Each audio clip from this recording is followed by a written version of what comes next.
En el Popol Vuh, de una manera totalmente original e independiente, vemos confirmada la tesis de que las religiones han sido una gran estrategia de los dioses o extraterrestres a lo largo de los siglos para tener sometidas las mentes de los humanos. Con ellas evitan, por una parte, que evolucionen, y no lleguen a ser como dioses. Y por otra logran que los hombres hagan lo que a ellos les interesa, lo cual no es nada fácil, ya que lo que a los dioses les interesa que hagamos es con frecuencia muy desagradable para nosotros. Pero antes de entrar en materia, digamos que el Popol Vuh es, dentro de la gran cultura maya, el libro sagrado de una de las tribus de esta cultura, los quichés, que florecieron en el sur de la península de Yucatán y sobre todo en la actual Guatemala. El Popol Vuh original fue destruido por el piadoso y feroz fanatismo de los misioneros franciscanos que ingenuamente querían suplantar los mitos paganos con el mito cristiano. Somos Fénix Azul compartiendo información a través del video.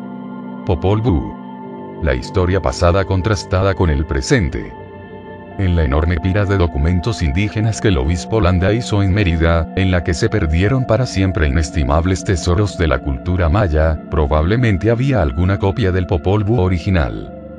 El que hoy poseemos fue reescrito ya en tiempos del coloniaje, basándose en el recitado de algunos de los viejos sacerdotes o hombres sabios que sabían el texto de memoria. La traducción que usamos es la de Adrián Recinos, publicada por la editorial universitaria centroamericana. Popol Vuh significa el libro del consejo o del pueblo, y curiosamente, como una débil señal de la relación que en épocas remotas existió entre todos los pueblos del planeta, las dos palabras tienen raíces similares en las lenguas del otro lado del Atlántico. En primer lugar, por la similitud de los mitos que en él se narran con los mitos que leemos en la Biblia, y en segundo lugar, porque en él nos encontramos a los dioses mayas haciendo con el pueblo quiché lo mismo que los extraterrestres hacen con los hombres de la actualidad. Los quichés, más ingenuos que nosotros, veían a aquellos seres que se les aparecían, como auténticos dioses, y se postraban ante ellos y voluntariamente cumplían las órdenes a veces terribles que les daban. Nosotros, en cambio, con más siglos encima de nuestras espaldas y mucho más conocedores de las leyes de la naturaleza, ya no los vemos como dioses, sino que tratamos de penetrar en los secretos de su tecnología, dándonos cuenta de que no vienen de ningún cielo sobrenatural, sino que son un poco más avanzados que nosotros, con un cuerpo físico, aunque en muchos de ellos sea más sutil. El gran mérito del Popol Vuh, que nos esclarece los propósitos verdaderos de estos seres siderales que ahora se nos presentan como astronautas, ya sin el disfraz de dioses, pero con las mismas necesidades, a juzgar por sus acciones. Y entremos en la consideración de los pasajes que nos entroncan directamente con lo que hemos tratado en este libro. Me refiero en concreto a la constante petición de sangre que Toil, Abilix y Akabitz, la trinidad de los quichés, les hacía a los sacerdotes. A las matanzas de reses que ellos tenían que hacer para sacrificárselas de modo que estuviesen satisfechos. A los sacerdotes como alimentadores de los dioses, y, por último, a la desaparición constante de personas sin que el pueblo supiese a ciencia cierta quién era el que las llevaba. Las frases con que la Trinidad, representaban muchas veces por Toil, pedía a los sacerdotes que les sacrificasen hombres y que derramasen su sangre delante de sus estatuas que normalmente se convertían en apuestos jóvenes vivos son verdaderamente intrigantes, y se repiten constantemente a lo largo de todo el libro sagrado. Dominaréis a todas las tribus. Traeréis su sangre y su sustancia ante nosotros. Y los que vengan a abrazarnos, nuestros serán también, venid a darnos un poco de vuestra sangre. Tened compasión de nosotros. De esta manera nacieron los sacrificios de los hombres ante los dioses, enseguida empezaron a sacrificarlos, los de Illocat fueron sacrificados los primeros ante el dios, los sacerdotes sacrificadores obedecían puntualmente las órdenes de sus dioses. Se decían en sus corazones: solo la sangre de los venados y de las aves tenemos para ofrecerles, y luego se punzaban las orejas y los brazos ante la divinidad, recogían su propia sangre y la ponían en el vaso junto a la piedra. Pero en realidad no era piedra, sino que se presentaba cada uno en la figura de un joven. Y se alegraban los dioses con la sangre de los sacerdotes, y les decían: seguid el ejemplo de los animales sacrificados, ahí está vuestra salvación. Y cuando la sangre había sido bebida por los dioses, al punto hablaba la piedra cuando llegaban los sacerdotes y sacrificadores. Esta sed de sangre se manifiesta en que no solo piden que les sacrifiquen hombres y animales, sino que les mandan que ellos mismos se saquen sangre y se la ofrezcan. Disponed lo necesario para sangraros las orejas. Picaos los codos, haced vuestros sacrificios. Este será vuestro agradecimiento a Dios. Está bien, dijeron. Y se sacaron sangre de las orejas y a aquel otro en que le manda al sacerdote que unte con la sangre de la res sacrificada su propia oreja. Estos ritos, que nos parecen absurdos y sin explicación, pertenecen a la magia cósmica que desafía toda lógica humana y de la que nada sabe nuestra engreída ciencia. Este es el pago que Toil le pedía a su pueblo para ayudarlo. Si obedecían, les daban poder sobre las otras tribus. He aquí las frases de una oración. Que se multipliquen y crezcan los que han de sustentarte y mantenerte.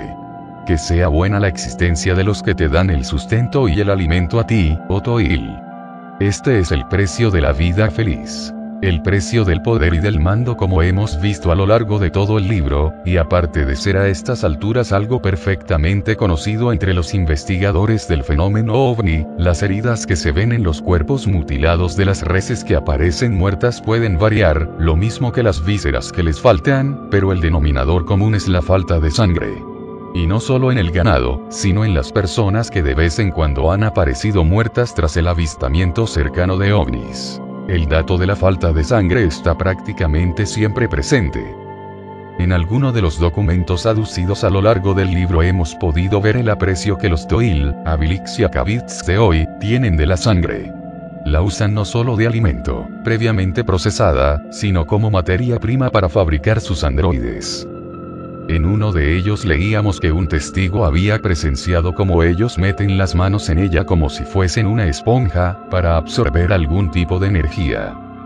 Y hace ya años que John Kell nos comunicaba la noticia de que en el estado de hoy un ovni hizo esfuerzos desesperados para llevarse por el aire, mediante unas largas pinzas que sacaba de los costados, una ambulancia que transportaba todo el cargamento de sangre recién obtenida en una campaña de donación para la Cruz Roja.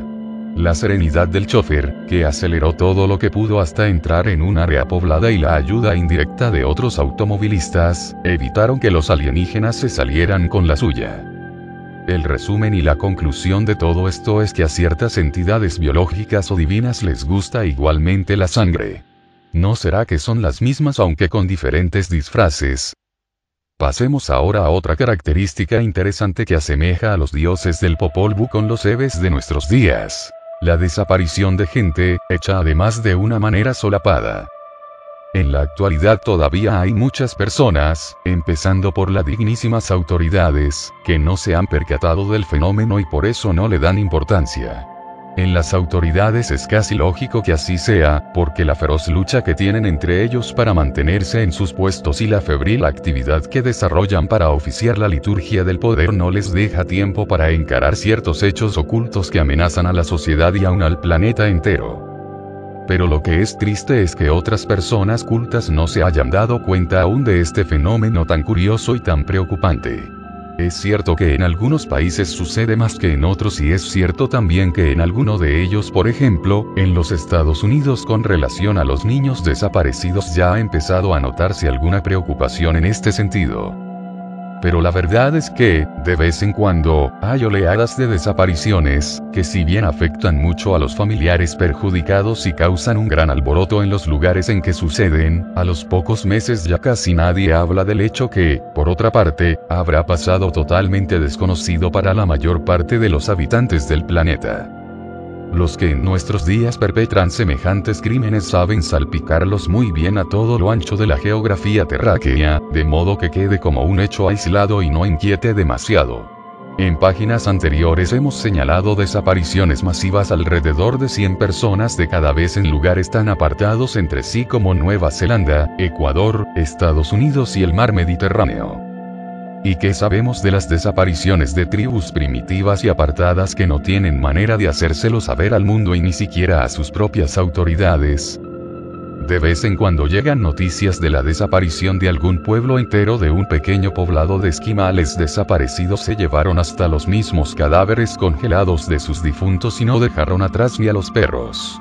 Pero ese tipo de noticias solo les interesan a los indagadores de lo paranormal, mientras que para las personas serias solo son cuentos de camino. ¿Quién se los lleva? En el caso de los niños, existe la fácil explicación, y aún la posibilidad, de que los rapten personas desalmadas para utilizarlos en trasplantes o comerciar de alguna manera con ellos. Los niños son débiles y por tanto fáciles de manejar. Pero la tripulación de un barco es gente aguerrida y nada fácil de manipular, aparte de que sus órganos y tejidos probablemente ya no están en demasiado buenas condiciones. Pero, dejando a un lado las personas, ¿a dónde han ido a parar los propios navíos que han desaparecido con un mar en plena calma? Este solo detalle debería hacernos pensar que la causa de las desapariciones de personas no es normal, ya que no solo es capaz de llevárselas a ellas, sino al propio barco con toda su ingente mole. Y a los que crean que lo lógico es decir que el barco se hundió con todos sus pasajeros, les preguntaríamos qué tenemos que pensar en los muchos casos en que el barco ha aparecido intacto pero a la deriva y sin ninguno de sus pasajeros. Veamos ahora lo que el Popol Vuh nos dice de la desaparición de personas y observemos la astucia que los hebes de aquel tiempo usaban para aprovecharse de la ingenuidad de aquellos pueblos. He aquí cómo comenzó el robo de los hombres, y la matanza de las tribus. Cogían a uno solo cuando iba caminando o a dos cuando iban caminando y no se sabía cuándo los cogían y enseguida los iban a sacrificar ante Toil y Abilix. Después regaban sangre en el camino y ponían la cabeza por separado en el camino. Y decían las tribus: el tigre se los comió. Y lo decían así, porque eran como pisadas de tigre las huellas que dejaban, aunque ellos, los sacerdotes, no se mostraban. Y eran muchos los hombres que habían robado. Pero no se dieron cuenta las tribus hasta más tarde. Si serán Toil y Abilix los que se introducen entre nosotros. Ellos deben ser aquellos a quienes alimentan los sacerdotes y sacrificadores. ¿En dónde estarán sus casas? Sigamos sus pisadas. Dijeron todos los pueblos. Entonces celebraron consejo. A continuación comenzaron a seguir las huellas de los sacerdotes y sacrificadores, pero estas no eran claras.